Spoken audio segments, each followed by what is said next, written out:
আসসালামু আলাইকুম। আজকে আমি যে শোল মাছ ছোট ছোট করে কেটে নিয়েছি, এটা ভেজে ভুনা করব ভিউয়ার্স। তার জন্য এই যে বাটা মশলা নিয়েছি, সব পেঁয়াজ রসুন জিরে শুকনো ঝাল লবণ হলুদ ধনে সব দিয়ে আজকে আমি রান্না করব শোল মাছ ভুনা। ভিউয়ার্স সাথে থাকুন, দেখতে থাকুন। মাছটা আমি লবণ হলুদ দিয়ে ভেজে নেব, যেহেতু ভুনা করব তার জন্য এটা এভাবে মাখিয়ে আমি আগে ভেজে নেব মাছটা।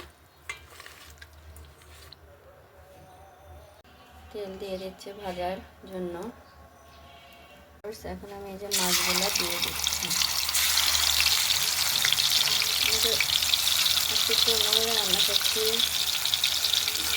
মাছগুলো ভাজবো। এই যে মাছগুলো অল্প ভাজা দিয়েছি, এখন এই মাছগুলো উঠিয়ে ফেলতেছি।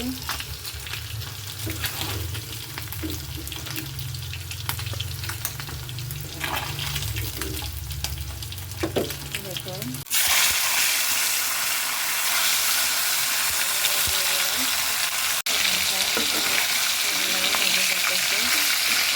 আমি মশলাটা ভেজে নেব, এই রান্নাটা ভেজে করবো।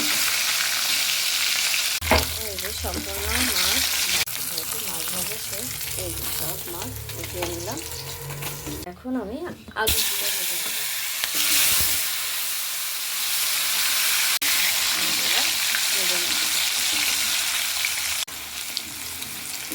দেখুন মাছ ভাজার পরে আলুগুলো ভেজে নিচ্ছি। এগুলো একটু লাল লাল করে ভাজবো। আলুগুলো উঠিয়ে ফেললাম মাছের সাথে। ভিউয়ার্স, আমি যে তেলে মাছ ভেজেছি ওই তেল দিয়েই আমি এটা রান্না করব, যাতে ঘ্রাণটা থাকে। আমি এই যে পেঁয়াজ আর তেজপাতাটা দিয়ে দিচ্ছি।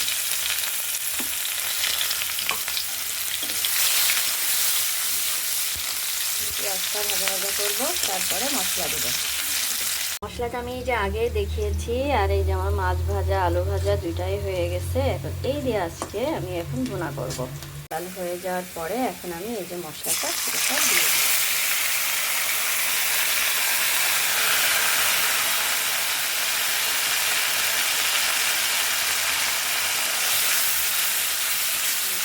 মশলাটা অনেকক্ষণ কষাতে হবে, ভুনার মশলাটা অনেকক্ষণ কষাতে হবে।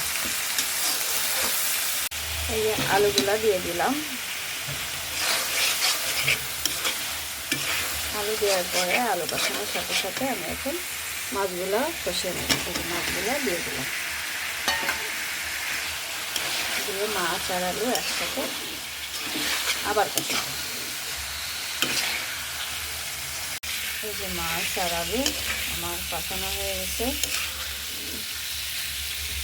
এটা মাংসের মতো একটু বেশ কিছুক্ষণ কষাতে হবে।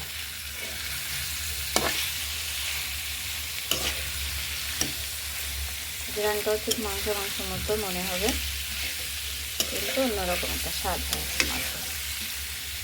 আপনারা এভাবে রান্না করে খেয়ে কমেন্ট করে জানাবেন, দেখুন কেমন হয়। আমি এই যে পানি দিয়ে দিচ্ছি।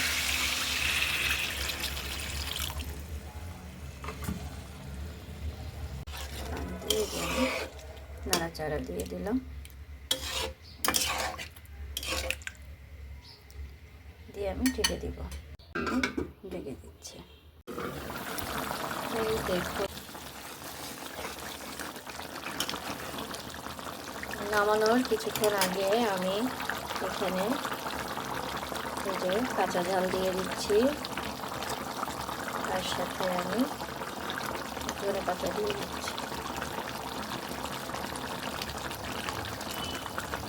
দিয়ে আমি নাড়াচাড়া দিয়ে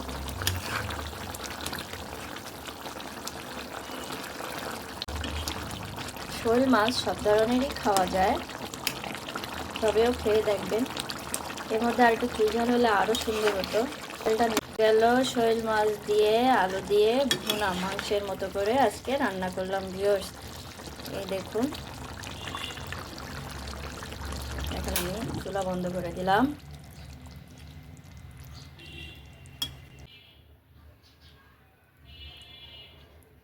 এই দেখুন তরকারিটা আমার হয়ে গেছে, এখন নামিয়ে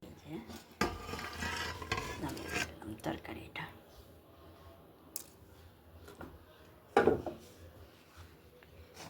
আমার এই রান্নাটা আপনাদের যদি খুবই ভালো লেগে থাকে তাহলে সাবস্ক্রাইব করে দিবেন, শেয়ার করে দিবেন একটু বেশি বেশি করে, আরও উৎসাহিত করবেন যাতে নতুন নতুন রান্নার ভিডিও দেখাতে পারি। ধন্যবাদ সবাইকে।